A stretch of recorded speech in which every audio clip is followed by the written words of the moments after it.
There were several hail reports during the months of June and July in Kansas, impacting wheat that had not yet been harvested.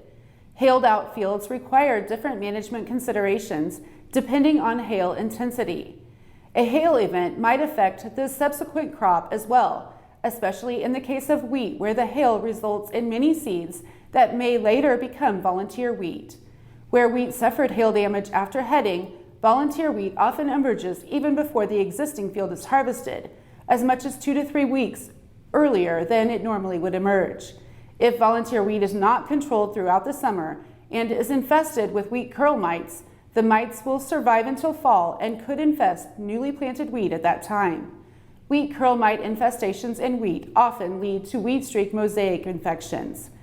Where wheat was hailed out and volunteer emerged prior to harvest, control should begin immediately after harvest if possible. If volunteer has emerged and is still alive shortly after harvest in hailed out wheat, wheat curl mites could easily build up rapidly and spread to other volunteer wheat that emerges later in the season. Controlling early emerging volunteer shortly after harvest will greatly help in breaking the green bridge. If more volunteer wheat emerges later in the summer, follow-up control will still be needed. While hailed out fields may require one more field pass than normal to control volunteer wheat, it will help prevent even bigger problems down the road. Grazing volunteer is not an effective option because there is green wheat material left, and the mites can be living in that material.